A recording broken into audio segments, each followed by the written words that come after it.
Hello, my name's James Anderson. I'm a butcher here at Bell's Meat and Poultry in Kane, Pennsylvania, also the head chef behind Montgomery's Kitchen. Today we're going to be fixing Zuppa Toscana, a nice hearty soup. The recipe was given to me by my friend Mr. Perry, and we're going to start with a pretty good sized stock pot. This is 12 quarts, more than you'll need. And the first ingredient we're going to use is chicken broth. This here is 32 ounces. I think the recipe calls for 24 ounces, but the extra 8 ounces will stretch the soup a little further and doesn't take from the overall taste. Next, we're going to use some heavy whipping cream. It kind of gives it that potato soup feel. A little bit of olive oil to saute some onions and sausage later. Here we have 3 russet potatoes, washed and scrubbed very well. And then our Spanish onion, pretty large one. Next up, we have some Asiago cheese to garnish. I also have some Parmesan cheese that isn't pictured here. And of course, the hot leek sausage from Bell's Meat and Poultry here in Kane, Pennsylvania. The best you'll ever get. Lastly, we have a baby kale mix. It's got some chard, some arugula. That'll be what we finish off our soup with. There's also a few things that I forgot to lay out for the video that we'll need. Seasonings like black pepper, crushed red pepper, some garlic, some fine ground black pepper. We'll need those to flavor. So let's get started. First thing you want to do is cube up your potatoes. I split them, then cut them into thirds, and then just slice each in a row. And you want to use proper technique here. See how my fingers are curled up and my thumb is behind it, adding pressure so that the knife never really gets in a position where it's going to be able to cut my fingers. You always want to be mindful of where your knife's going and make sure you're cutting away from yourself. Having a sharp knife is also important, then you don't have to fight with it when you're cutting something. Usually when you start fighting with a knife is when you get cut, but take your time, be cautious, you'll be good. Now we're going to put our chicken broth into our stock pot. And we're gonna add the potatoes. Someday I'll get it figured out. I can have all this pre-measured, but until then you can see me struggle with a box of chicken broth. Now that we got that poured out, we're just gonna throw our potatoes in there that we chopped up so nicely earlier. And then this is heading to the kitchen.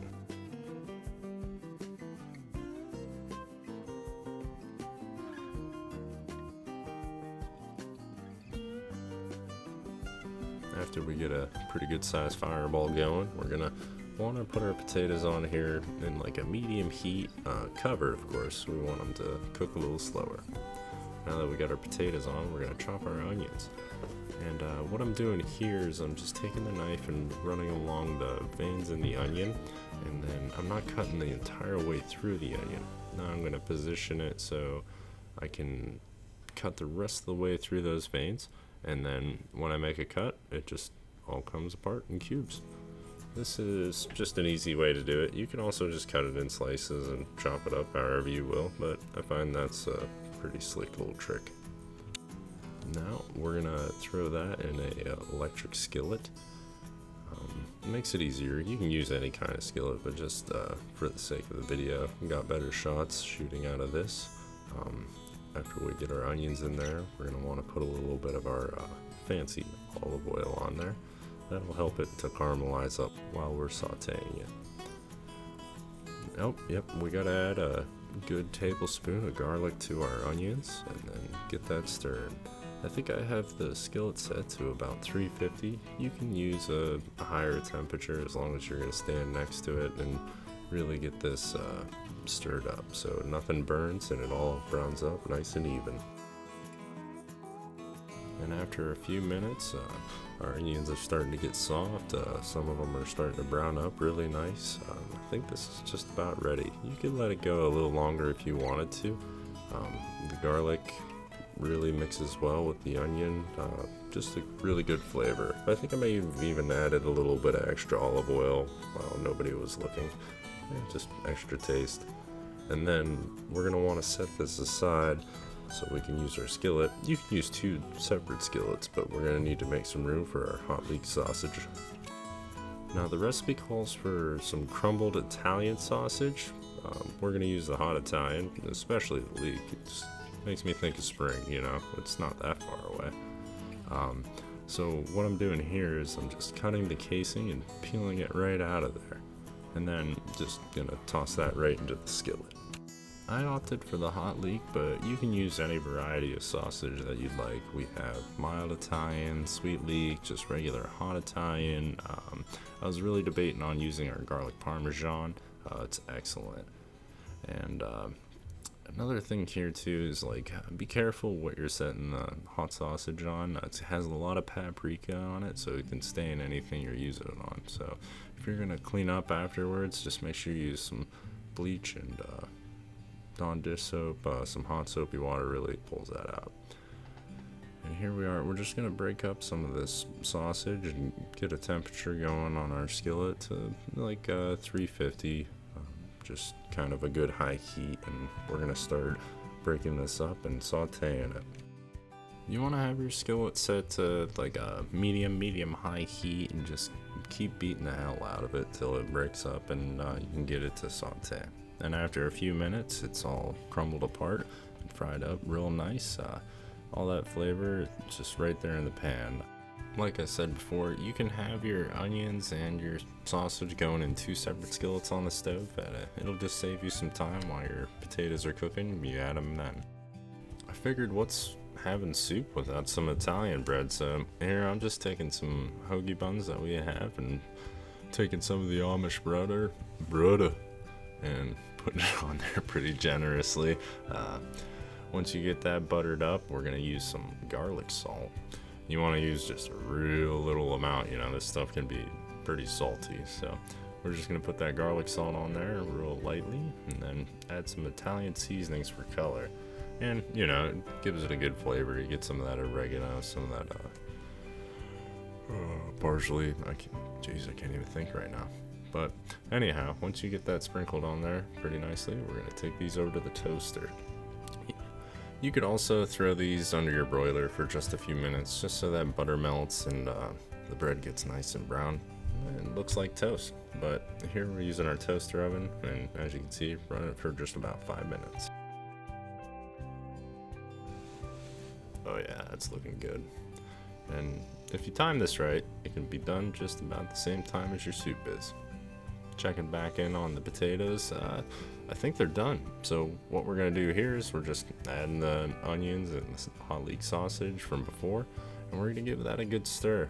We're not quite done yet, so we're gonna let this cook together so those flavors combine for about 5 more minutes. Once that time's up, we're gonna add a teaspoon of salt, a half teaspoon of black pepper, and a half teaspoon of red pepper flakes. And we're gonna stir that up real good so all those flavors can combine. Then we're gonna cover it and get it to a slight boil.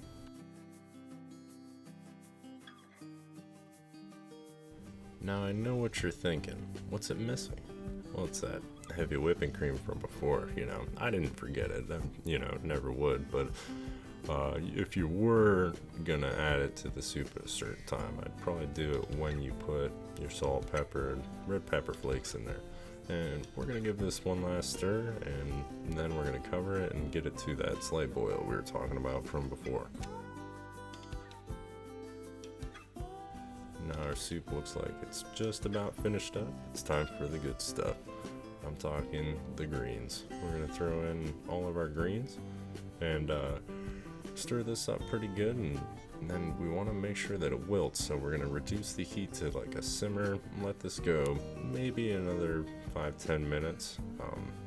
Meanwhile, this would be a good point to be throwing your Italian bread in the toaster oven or in the oven until it gets to where you like it, because once this is finished, we're going to serve it immediately.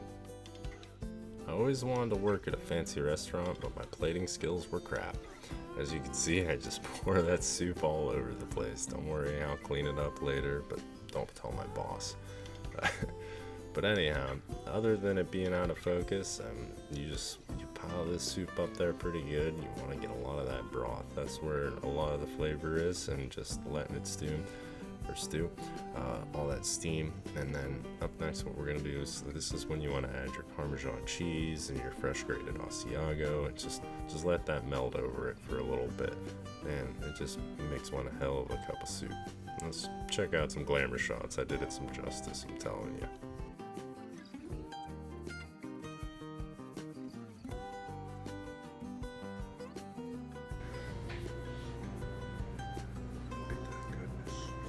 Good. Oh man, like, I wish you were here eating this right now. That hot leek really just made the dish all that much better.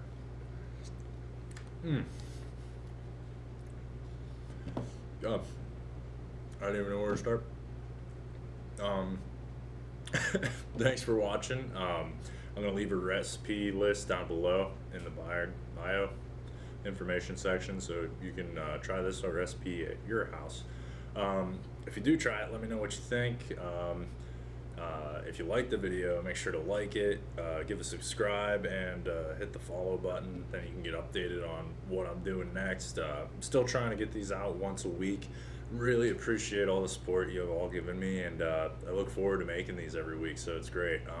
Then again, if you have any suggestions or something that you'd like me to try different, let me know, and I'll get to it as soon as I can. Till then, bon appetit. Enjoy a nice cup of soup on James Montgomery in the cold days of winter. I'm telling you, you gotta try it.